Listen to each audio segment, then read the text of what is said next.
สบายดีพี่น้องมาจะขู่ทุกคนเบิ่งพี่น้องเซาให้น้องแลนวาว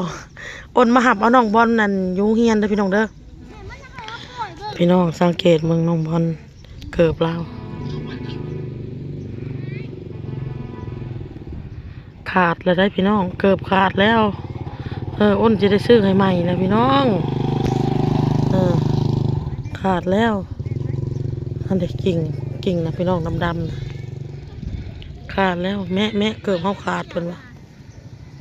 อีหยังกับบริทนเด้อพี่น้องเด้อน้องบอลนี่จะคอยเสียวาแนวใดนี่ก็คอยมาหับเลยผัดว่าแม่จะมาหับเฮาแต่เว้นหลายเพิ่นว่า7 โมงแรงพวกพี่น้องทุ่มหนึ่งจะมาหับโอ้มันก็ไปเล่นเฮือนหมู่บ่ได้นะเจ้าก็มีเฮือนมีซานเลยอ้นว่าเดี๋ยววันนี้อ้นก็สิให้เล่นแบบประมาณเลิกโรงเรียน4 โมง5 โมงอ้นสิมาหับไปสินะเล่นซอยน้องเล่นเพิ่นข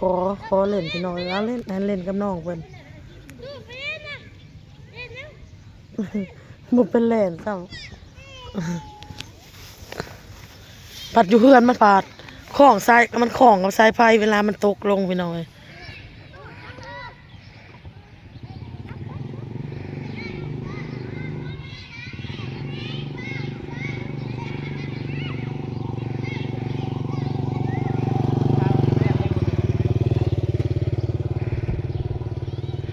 เอาลงต่ำๆลง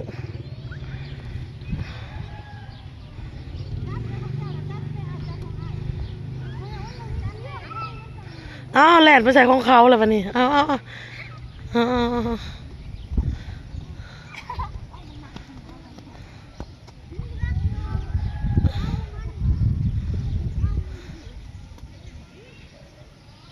ว้าวของน้องบอลพี่น้อง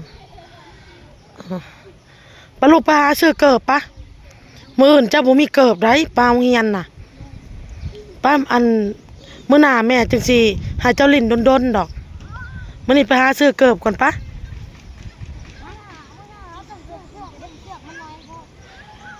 มามื้ออื่นแม่จะเอาเงินให้ซื้อดอกเสือกมันน่ะไป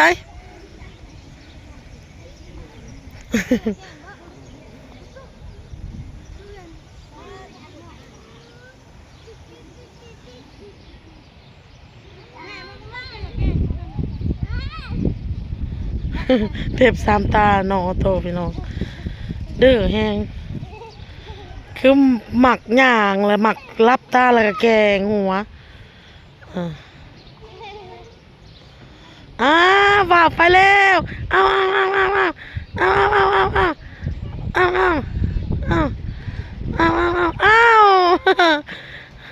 ผู้สาวแล่นไปหาบัดนี้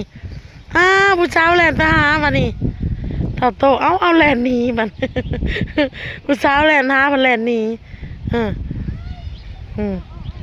เอา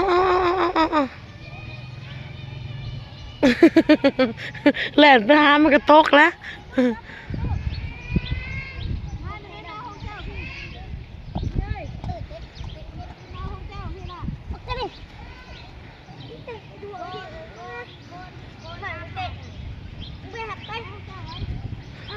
บอลไปเลยเปล่าเลยเอา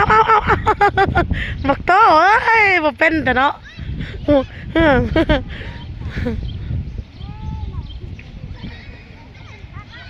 แล้วอ้นก็สิพาน้องบอลไปซื้อเกิบกับพี่น้องแล้วก็ว่าสิไปหาซื้อสุดให้เพิ่นจักสุดนึงพี่น้องเอ้ยมาไว้พ่อเพิ่นนั้นได้เงินเดือนก่อนสิญาติซื้อให้พุ่นละทุสุดพี่น้องเอ้ย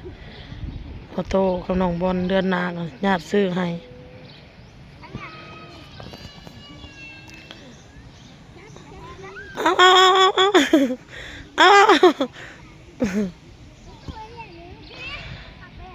นี่แหละอยู่เพื่อนกับพี่น้องไอ้ซองไอ้น้องเขาเล่นนำกันอ้นสิบอกลูกตลอดว่าหักกันแพงกันปันกันเล่นลูกเอ้ยเล่นน้ำน้อง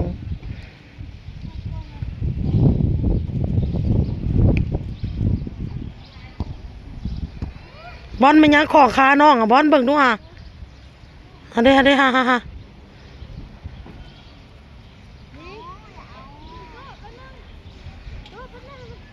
ครูเพิ่นก็ยังบ่ได้เมื่อเลยพี่น้องอันนี้ครูเพิ่นกำลังเมื่อเพราะวันนักเรียนบ้างแล้วเพิ่นก็เมื่อพ ราะว่าดินเพิ่นยังเล่นอยู่เฮือนเพิ่นอยู่แถวนี้เด้อพี่น้องเด้อแถวใกล้ๆน้องบอลคนมาหับล่ะเพิ่นก็เมื่อโอเคพี่น้องเดี๋ยวไปเบิ่งต่อไปเด้อพี่น้องเด้อว่าสิน้องบอลสิได้เกิดแบบใดพี่น้องไปบอลปะสบายดีอีกครั้งเนาะพี่น้องเนาะหลังจากที่ไปหับลูกหับเต้ามาแล้วก็แต่พงเฮียนก็อ้นก็สินึ่งข้าวนึ่งน้ำเฮ็ดกินเด้อพี่น้องเด้อสุลูกสุเต้ากินออโต้ก็รับพี่น้องเลยรับแล้วก็พอมาแล้วก็ตื่นเฮ็ดของกินก็มีแต่สิปิ้งปลาทูแล้วก็ปิ้งหมูเนาะพี่น้องแล้วก็สิตำหมักแตงอ้นว่าเฮ็ดกินแรงเฮาปฏิภาณน้องบอลไปซื้อเกิดไปยังไม่ได้ซื้อเนาะไปแล้วพัดห้านเขาปิดก่อนก็เลยบ่ได้มีแต่ว่าเมื่อนี่ให้น้องบอลนั่นใส่เกิบอีแตะไปก่อนแล้วห้านเปิดแล้วอ้นจะไปซื้อให้ลูกพี่น้องเลยน้องบอลนี่ก็สิเปลืองเกิบอยู่ได้พี่น้องเลยบางทีก็ใส่บ่ฮอดเดือนบางทีก็ฮอดเดือนบางทีก็เดือนปลายขาด มาเบิ่งอ้นเห็ดกินเด้อพี่น้องเด้อบ้านนี้เพิ่งมาในพิงนะพี่น้องเลยผู้พริกข่อยสิทำความสะอาดเด้อพี่น้องเด้อเครื่องก็สิตากไว้กลางคืนเลยเครื่องของฟังในกระตาพี่น้องกองแม่นมาแล้วนี่ตัวนี้สักแล้วนี่สิสักตัวนี้ต่อนี่เบิ่งโอ้อ้นยังบ่ได้เมียนบ่ได้อีหยังเลยพี่น้องเอ้ยเมื่อเช้านี่ก็ไปเวียกแล่นพุ่นแล่นพี่อ้นก็ได้นี่สิเฮ็ดกลางคืนเอาเบิ่งสิ่งเพื่อนพี่น้อยพอบ่เต้แล้วบ่ได้อันนั้นบ่ได้ล้างถ้วยบวงบ่ได้เสร็จบ่ได้เมียนเพิ่นมาก่อนนี่เบิ่งเพื่อนขนาดเลยอันนี้ปิ้งหมูกับปิ้งปลาทูเด้อพี่น้องเด้อน้องบอลเบิ่งคนก็สิไปล้างถ้วยพี่น้องให้ลูกเบิ่งสิล้างถ้วยไปนำให้บ่เต้ไปเบิ่งหมักแตงพี่น้องเอ้ยสิตำหมักแตงนี่แหละกินตำหมักแตงกินกับปิ้งปลาทูปิ้งหมู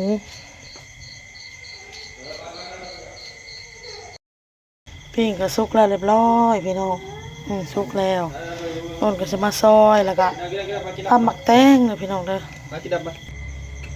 ตำหมักถั่วเอาเด้อพี่น้องเด้อตำหมักเพชรกระเทียมเป็กนัวน้ำตาลมาไหมแล้วให้เขาก็เจอเป็นไก่เต็มเลยพี่หาซื้อเลี้ยงมาลายโลดวุ้ดเลยครับโดนหน้ามันนี่หมูเจ้าให้ปะพอเมียไม่ใช่กับพงเย็นเรียกเด็กเด็กเขาเรือเขาเสียยังไงตื้อมาให้เขาก็เลี้ยงไก่มันนี่มีเป็ดมีห่านสบายดีลูกสบายดีป้าดีสบายดีหรอทำต่อพี่น้อง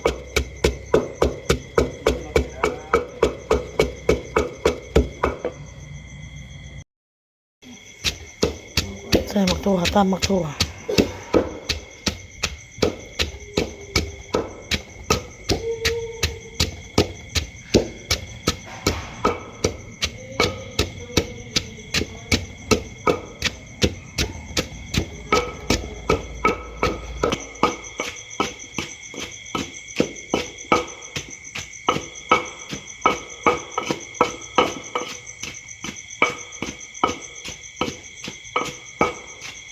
ต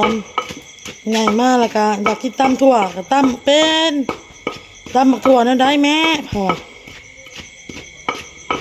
ได้เลยลูกแม่ว่าเนาะได้เลยพี่น้องเลยหยวกนั่นแหละคอยหยวกไปหยวกมา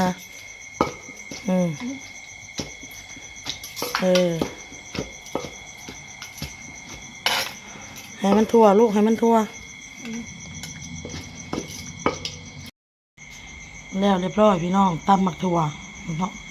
ของกินเฮาก็มีตำหมักถั่วของกินแรงพี่น้องแล้วก็มีปิ้งหมูปิ้งปลาทูพี่น้องปลาทู3ตัวปิ้งยังเหลือตัวเดียวพี่น้องเพราะว่าไปป้อนออโต้พี่น้องเลยออโต้กินก่อนเนาะพี่น้องน้องบอลก็กินก่อนนี่แล้วน้องบอลน่ะกินปิ้งหมูเนาะพี่น้องเนาะหิวข้าวแห้งทานตำหมักถั่วบ่ได้ ก็เลยกินให้อุ่นท้องซะก่อนอ้าวพี่น้องไอ้คลิปนี้ก็สิไปเบิ่งคลิปกินต่างหากเด้อพี่น้องเด้อคลิปนี้ก็สิได้ลาไปก่อนพี่น้องพอกันคลิปหน้าสบายดีพี่น้องบาย